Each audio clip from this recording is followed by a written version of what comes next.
Continuemos con el problema de Dios. La cuestión de la existencia de Dios es el problema donde confluyen de manera más clara los ámbitos de la fe y la razón en Tomás de Aquino. Vamos a ver de todas maneras que el problema de Dios está presente en el resto de los problemas que vamos a ver en este autor. Como decía antes, para él la fe y la razón no se contraponen, sino que son vías complementarias, ¿vale?, para alcanzar la verdad. Lo que pasa es que la existencia de Dios es para él como una especie de puente donde la razón y la fe pues se encuentran y dialogan. Continuamos. Tomás sabe por su fe a dónde se dirige. Sabe que cualquier investigación filosófica que se pregunte por el sentido del ser, por el sentido de la realidad, va a llegar a Dios, y por eso el primer tema filosófico que se plantea es el de la existencia de Dios. Para Santo Tomás la fe es un punto de partida, no es como una especie de prejuicio, es como un punto de partida que orienta su investigación racional. Es decir, no es que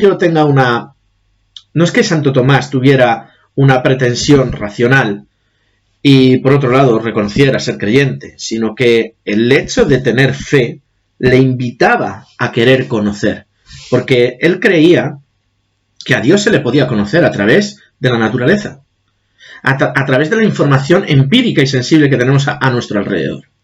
Esa fe le empujaba a querer conocer de manera racional. Y eso es fundamental. Para tratar el problema de su existencia, utilizará siempre recursos de la razón.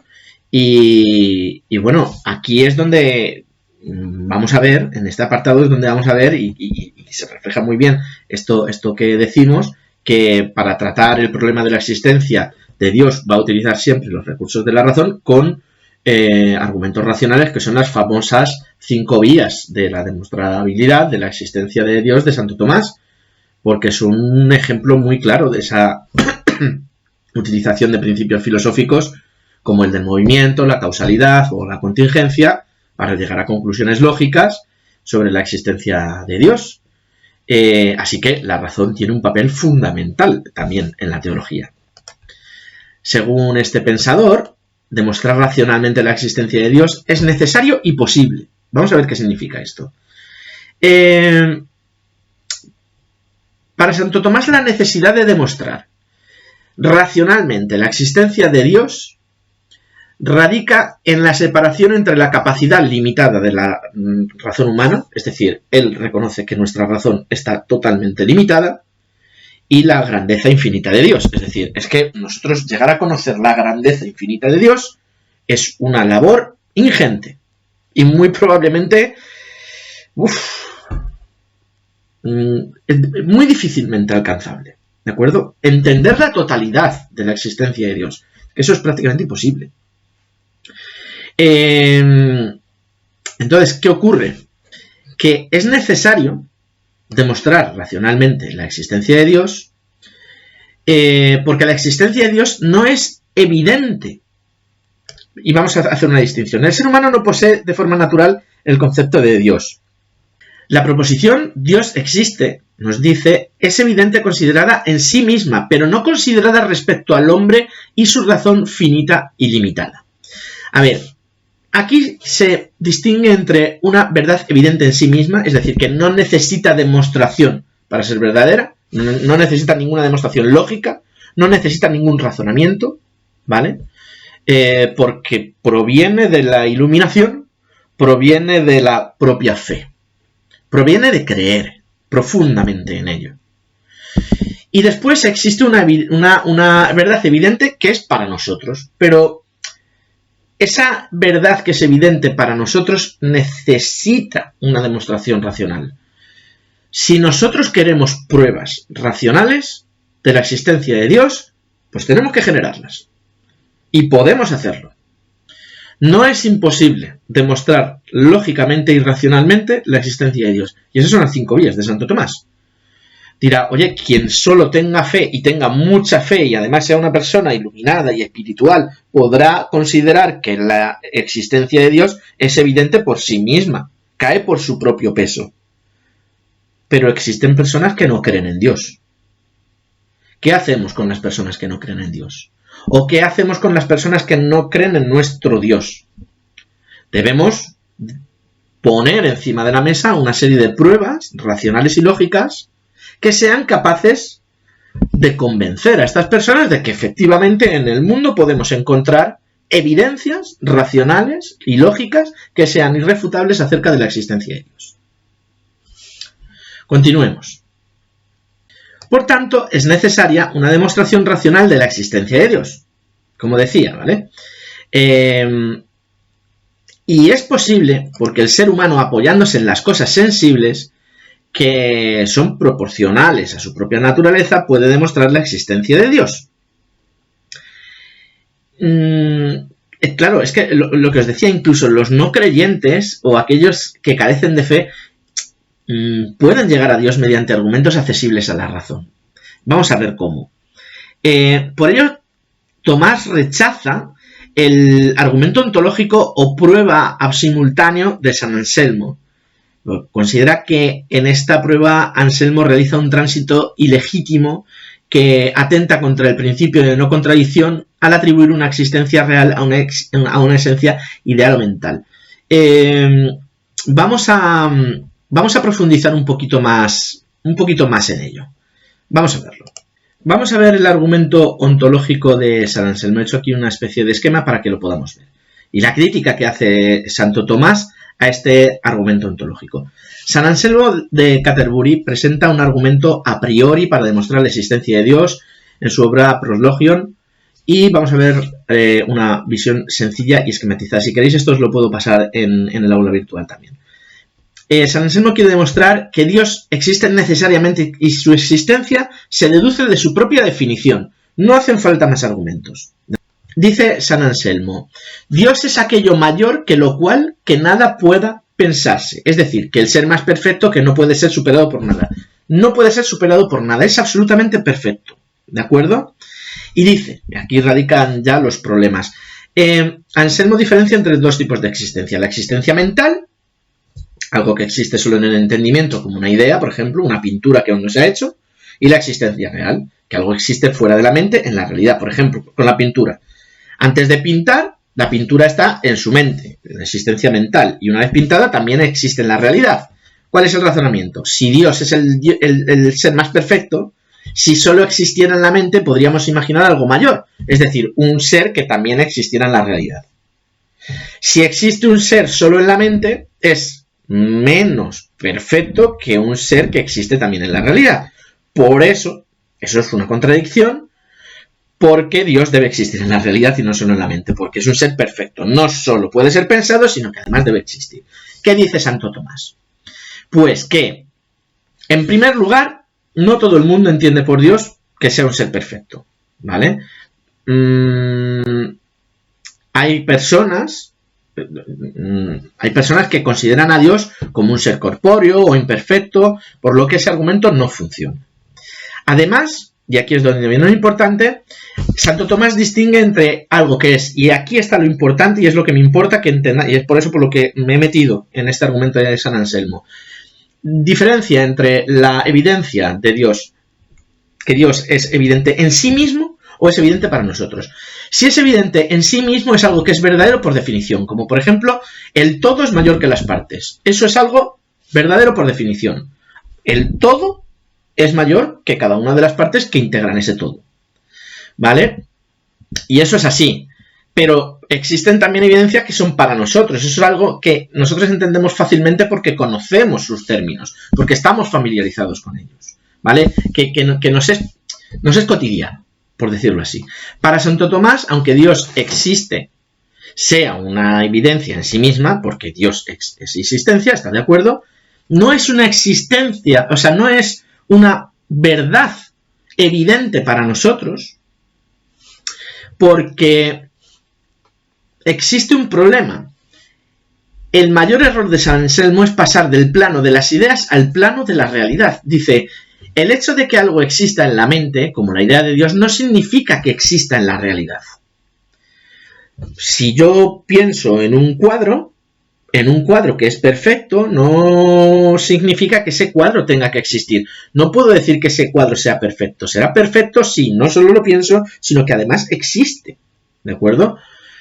Con Dios ocurre exactamente lo mismo. Por muy buena definición de Dios que exista, si nos quedamos en el plano mental, hay una carencia de existencia. Hay una carencia de existencia porque no existe realmente. Con lo cual,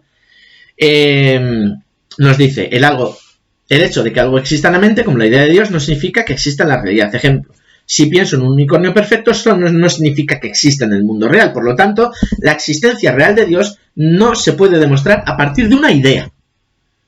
Y esto es lo importante. Santo Tomás considera que la existencia de Dios no se puede demostrar a partir de una idea. ¿De acuerdo? Sino que, nos vamos aquí al final, no se puede pasar de la idea mental a la existencia real. Santo Tomás, y esto es muy importante, chicos, Santo Tomás considera que, voy a poner esto ya, que es absolutamente necesario demostrar la existencia de Dios a través de pruebas racionales, de pruebas empíricas, y no solo de ideas. Aquí lo que estamos viendo es que Santo Tomás se está alejando del agustinismo, se está alejando del neoplatonismo y se está alejando del platonismo. Está diciendo, a Dios lo podemos conocer a través de las cosas que nos rodean, a través del estudio natural, a través del estudio de la razón, a través de lo que nos dicen incluso nuestros propios sentidos. Esto es una ruptura muy fuerte con la filosofía precedente y con la teología precedente. Por eso decíamos al principio que le va a acarrear bastantes problemas. Rompe con el argumento ontológico de San Anselmo de Canterbury y dice, no, Dios no solo puede quedarse reducido en nuestra mente, sino que Dios debe ser comprendido también a través de las pruebas de la razón, a través de las pruebas que nosotros podemos encontrar en la naturaleza, a través de las pruebas empíricas que encontremos en nuestra vida cotidiana, a nuestro alrededor, principalmente con el concepto de causalidad, como ya veremos. Tomás de Aquino opta por partir del conocimiento que proporciona la experiencia humana, como ya os vengo diciendo, él aporta el empirismo de Aristóteles, de los seres que conocemos, tomamos como efectos y remontamos a través de ellos a su causa, y esto es lo que se conoce como argumentación a posteriori, a partir de la experiencia. Vamos a verlo ahora, las 5 vías de Santo Tomás. Es un claro ejemplo de este enfoque a posteriori, porque cada una de ellas utiliza un aspecto de la experiencia humana, como lo puede ser el movimiento, la causalidad, la contingencia, los grados de perfección o del orden, para llegar a una conclusión de que debe existir una causa primera o un ser necesario y que siempre va a ser identificado con Dios. Y esto lo diferencia de San Anselmo, claramente, porque aquella argumentación parte de conceptos abstractos y no de la experiencia propia. Y esto es fundamental entenderlo, ¿de acuerdo? Para demostrar la existencia de Dios, Tomás de Aquino se sirve de 5 vías. Y en todas ellas vamos a ver 2 momentos que son principales y siempre se suceden en las 5 vías. Bueno, la cuarta es un poco peculiar, pero es un patrón que se ve. En primer lugar, se da la constatación de que existe una realidad sensible que requiere de una explicación. Ocurre algo en el mundo y eso debe ser explicado. Fijaos qué diferencia. Ocurre algo en el mundo. Está introduciendo tesis aristotélicas. El mundo, el de aquí, el mundo sensible, ese es el que debe ser explicado. Independientemente de que exista un Dios supremo que lo genera todo y que es la causa de todo, como veremos ahora, pero las cosas hay que tratar de explicarlas. Y vamos a ver cómo podemos entender a Dios desde abajo, ¿no? Como dirían los platónicos, desde abajo. ¿Cómo eso nos sirve y cómo eso es fundamental para poder entender lo de arriba? Por decirlo de algún modo así como más gráfico para que se pueda entender. En primer lugar, lo que digo, constatación de que existe una realidad sensible que requiere una explicación. Y en segundo lugar, se da una afirmación de una serie causal que se inicia en la realidad sensible y se remonta a Dios como causa de la misma. Es decir, el principio de causalidad se convierte en el fundamento sobre el que descansa básicamente la demostración de la existencia de Dios, porque siempre vamos a ver que existe un problema y que hay algo que es la causa de ese problema. Y si nos remontamos hacia atrás, no me refiero temporalmente, pero si nos remontamos hacia atrás en su efecto causal o en su relación causal, nos encontramos con una causa primera. Y esa causa primera siempre va a ser Dios. Con este patrón nos encontramos 5 pruebas de la existencia de Dios. Y empezamos con la primera, que es la vía del movimiento. La primera prueba de la existencia de Dios. La primera vía de la demostración de la existencia de Dios.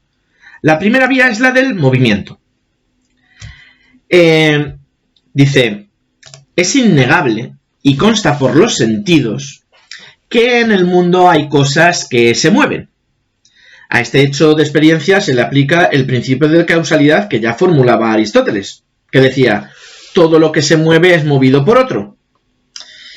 Pero no es posible un proceso causal ad infinitum, es decir, que se remonte hasta el infinito y que no tenga una causa primera, sino que sea infinito.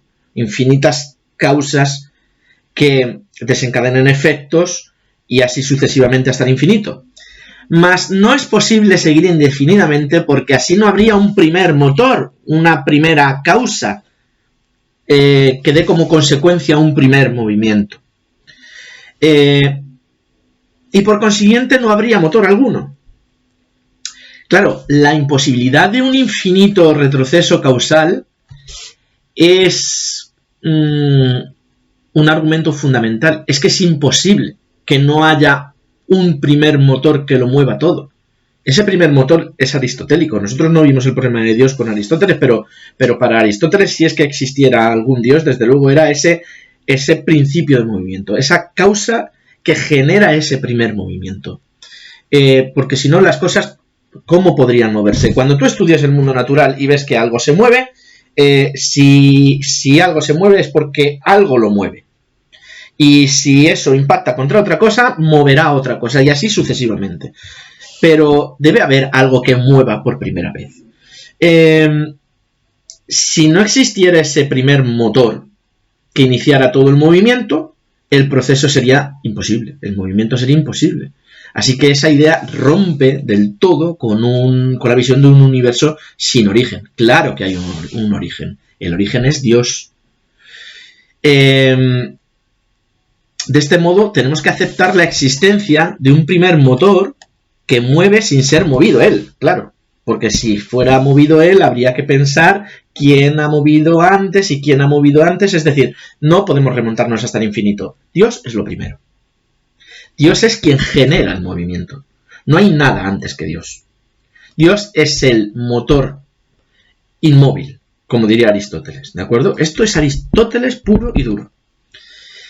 Por consiguiente, es necesario llegar a un primer motor que no sea movido por ninguno y todos entienden que tal motor es Dios. Esta vía tiene precedentes en Aristóteles, por supuesto. Siempre y en todas las vías vamos a ver que la causa de ese movimiento, o en la segunda vía, como vamos a ver, la propia causalidad, la causa siempre va a ser Dios, que es lo primero, que es lo sustancial y que es lo que genera todo. Genera el movimiento, genera la causalidad, genera la contingencia, genera los grados de perfección y genera el orden en todo el cosmos. Vamos a ver entonces la segunda vía. La segunda vía es la vía de la causalidad y el hecho de experiencia se formula así. Hallamos que en este mundo de lo sensible hay un orden determinado entre las causas eficientes. Hay un orden determinado entre las causas y sus efectos.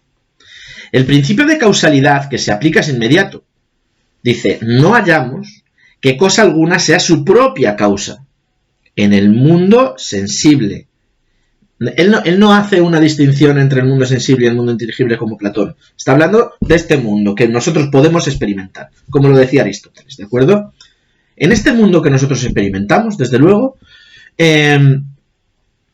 no hallamos que cosa alguna sea su propia causa, pues en tal caso habría que ser anterior a sí misma y eso es imposible, ¿vale? Santo Tomás observa la cadena causal en el mundo y cada efecto tiene una causa, pero ninguna cosa puede ser causa de sí misma porque eso sería una contradicción lógica, desde luego. Dicho de otra forma, todo efecto tiene una causa distinta de ese efecto y anterior al mismo. Bien, pero esta cadena causal no puede ser infinita, tampoco se puede prolongar indefinidamente la serie de causas eficientes. Como veíamos antes, no podemos considerar una relación o una cadena causal infinita. Tiene que haber un comienzo en la causalidad. Si no, ¿cuál es el inicio de la causa? ¿Cuál es el inicio? ¿Cuál es el primer efecto? Si no hay una primera causa, debe haber una primera. No puede ser infinito porque si no, no podría haber un comienzo. Y el comienzo sí que existe. Para Santo Tomás es Dios. Puede haber causas intermedias, eso sí, pero estas exigen la existencia de una causa primera, pues de lo contrario no serían posibles las intermedias. Dice, si pues se prolongase indefinidamente la serie de causas eficientes, no habría causa eficiente primera y por tanto ni efecto último ni causa eficiente intermedia. Es decir, que rechaza el infinito regresivo. La existencia de causas intermedias presupone necesariamente una causa eficiente primera, que dé origen a todo. Y esa causa es Dios. Esa primera causa es Dios. Por tanto, tiene que existir Dios, una causa primera, y dice, es necesario que exista una causa eficiente primera a la que todos llaman Dios. Esta vía está inspirada en autores anteriores, como por supuesto Aristóteles, pero también Avicena, quienes ya trataron la causalidad. Esta vía es fundamental porque esta vía está presente en todas las demás vías. En todas, menos en la vía cuarta, que es la de los grados de perfección, que ahí se puede discutir. La vía de la causalidad, desde luego, está en la primera vía, en la segunda, que es ella en sí misma, en la tercera y en la quinta de pleno. Vamos a ver ahora la tercera vía, que es la de la contingencia. Dice Santo Tomás, hallamos en la naturaleza cosas que pueden existir o no existir, pues vemos seres que se producen y seres que se destruyen. Estos son seres, en la naturaleza, son seres contingentes, es decir, que existen, pero podrían no existir, y en algún momento determinado pueden no existir. Es decir, no son necesarios en sí mismos. No existen necesariamente. Existen pues porque se han dado una serie de circunstancias que han hecho que existan. Y esa serie de circunstancias que han hecho que existan hace que esas cosas que existan dependan de aquellas cosas que han hecho que existan. Tiene que haber, del mismo modo, una causalidad. Para que algo exista, algo lo tiene que haber generado. Y yo soy dependiente de aquello que me ha generado. Yo podría decir que soy dependiente de mis padres, que soy contingente porque se dio una serie de circunstancias que hicieron que yo estuviera aquí gracias a mis padres. Pero podría no haber sido. Y de hecho, antes de que existieran mis padres, yo ni siquiera existía. Es decir, que soy totalmente contingente. De hecho, el día de mañana dejaré de existir. Eso significa ser contingente, no ser necesario. Cuando algo es necesario es que tiene que existir y punto. Porque es necesario que exista. Por tanto, la existencia de todo lo que existe en la naturaleza, está marcada por la contingencia. Existe, sí, pero podría no existir. Por tanto, la existencia no pertenece a su esencia, sino que le viene dada de fuera, ¿vale? Lo que no existe no empieza a existir más que en virtud de lo que ya existe. Es decir, si nosotros existimos, si las cosas del mundo natural existen, es gracias a algo que previamente ya existía y que ha generado su existencia. Como en los casos anteriores, no es posible aceptar una serie indefinida de seres contingentes, como no es posible, según hemos visto, al tratar de las causas eficientes, aceptar una serie indefinida de cosas necesarias. Es decir, si yo soy un ser contingente, que estoy aquí porque ha habido algo que me ha generado, algo de lo que yo he dependido, y ese algo de lo que yo he dependido a su vez también es contingente, y ese algo también es contingente y tiene una relación también con aquello que lo ha generado, no podemos, del mismo modo y con este patrón que llevamos viendo en las dos anteriores vías, no podemos remontarnos indefinidamente ad infinitum hasta la infinitud. Tiene que haber un momento en el que haya algo que sea absolutamente necesario y que haya dado comienzo a todos los seres contingentes de la naturaleza. Algo que no necesite nada para poder existir. Algo que sea autosuficiente. Algo que no sea contingente. Lo único que no es contingente es Dios. Fijaos, la conclusión de esta vía es conocida. Es forzoso que exista algo que sea necesario por sí mismo y que no tenga fuera de sí, como yo, la causa de la necesidad. La causa de mi necesidad está fuera de mí porque es ajena a mí. Yo no me he generado, a mí me han generado. Yo dependo de quienes me han generado. Y podría no haber sido generado, pero no en el caso de Dios. Y no porque simplemente lo creamos, porque tengamos fe en ello y ya está. Es que si utilizamos argumentos lógicos y racionales, vemos que efectivamente no nos podemos remontar hasta el infinito, porque el infinito no acaba nunca, en esa sucesión de elementos contingentes que van generando otros elementos contingentes y que van generando otros elementos contingentes. Tiene que haber uno que no es contingente. Tiene que haber uno que es absolutamente necesario y da comienzo a toda la creación. ¿Vale? Y que no tenga fuera de sí la causa de su necesidad, sino que sea la causa de la necesidad de los demás, a lo cual todos llaman Dios. Aquí podemos encontrar precedentes de esta vía en Maimónides, porque Maimónides ya hace un estudio bastante profundo acerca de los diferentes tipos de existencia contingentes y necesarios. ¿De acuerdo? Y vamos con la cuarta vía, que es la de los grados de perfección.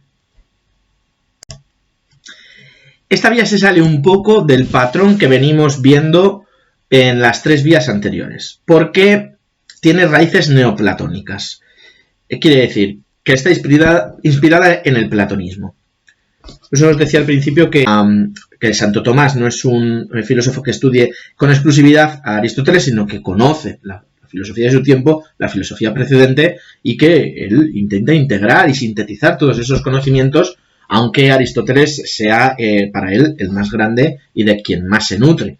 Pero en este caso, en la cuarta vía, que es la de los grados de perfección, dice, vemos en los seres que unos son más o menos buenos. Existen grados de perfección. Algunos son más buenos, otros son menos buenos, algunos son más verdaderos, algunos son menos verdaderos, algunos son más nobles, algunos son menos nobles, y ocurre lo mismo con diversas cualidades.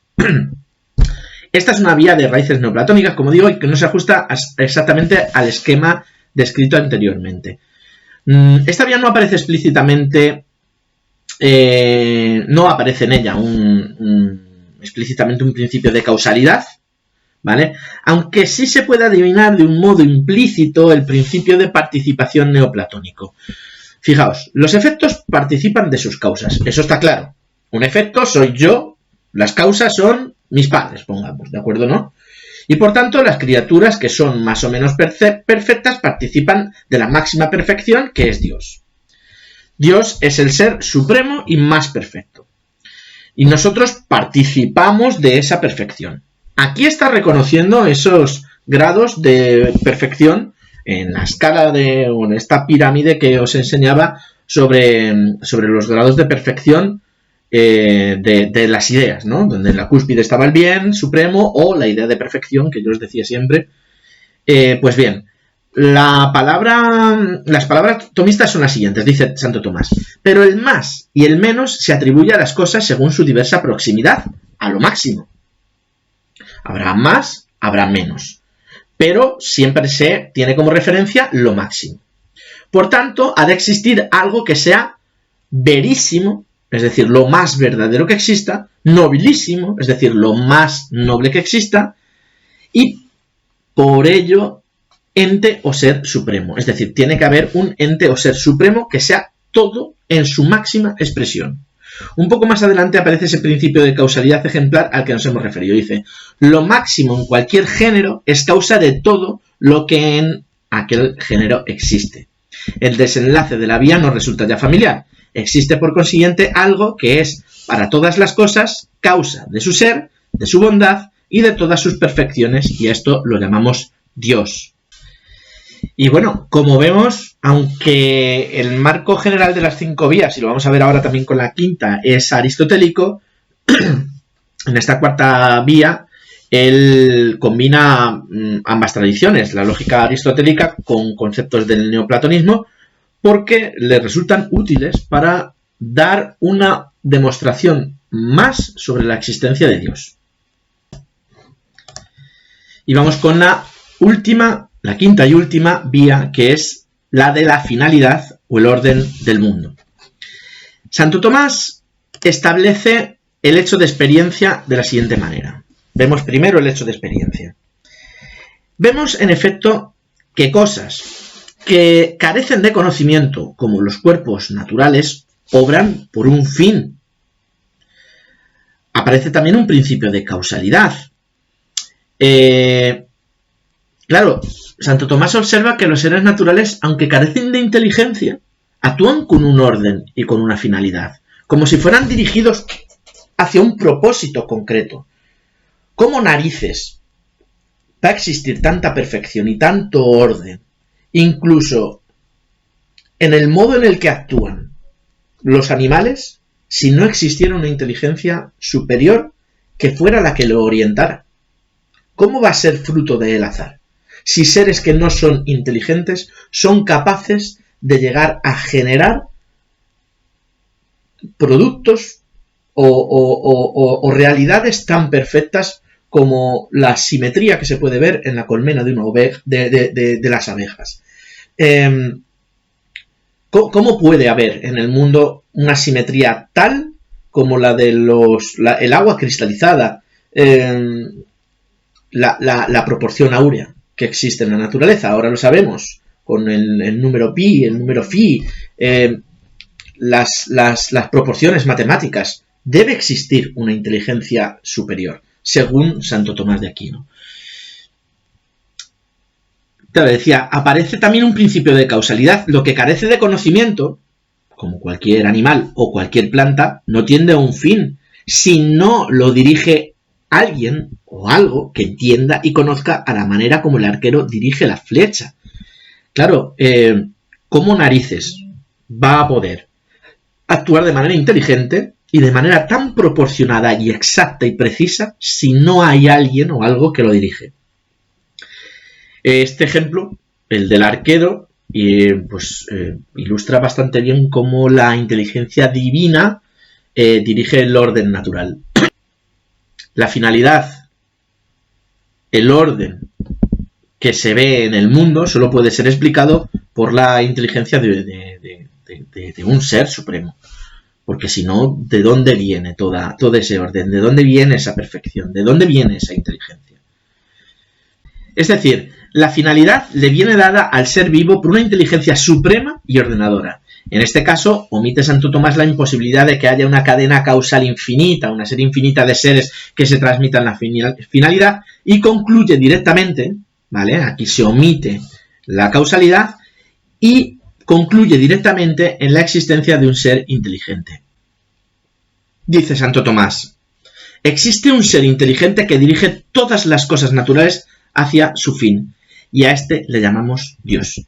Esto tiene una relación directa con la influencia de la teleología aristotélica, que todo tiene un fin, que todo tiene un telos. ¿De acuerdo? Por debajo de esta vía está la idea de finalidad, uno de los nervios centrales de la biología aristotélica, como digo. Bien, pues una vez demostrada la existencia de Dios, Santo Tomás considera que puede ser conocido, que Dios puede ser conocido por la razón humana, aunque de un modo imperfecto, porque su inteligencia, la del ser humano, es finita, es limitada. Podemos conocer a Dios, en efecto, por sus efectos en la creación, pero nunca podremos comprenderlo plenamente en su esencia infinita. Nosotros tenemos limitaciones que no nos permitirían llegar a comprenderlo del todo. Las características que le atribuye se basan en las 5 vías que ha utilizado para demostrar su existencia, es decir, si Dios es el existir puro, la plenitud absoluta del ser, como se desprende de las demostraciones, entonces Dios es infinito y como tal no puede faltarle nada, ni nada puede adquirir de nuevo, por lo que no es concebible en él ningún cambio. Dios es inmutable, es eterno y posee todas las perfecciones, y esto es fundamental, ¿de acuerdo? Estas son las conclusiones derivadas de las 5 vías. Son atributos que son muy coherentes con la naturaleza de Dios como primera causa y fundamento de toda la realidad. Ser infinito, ser perfecto, ser inmutable, ser eterno. Con esto finalizamos las 5 vías de la existencia de Dios y vamos a pasar al siguiente epígrafe, que es la realidad y el conocimiento.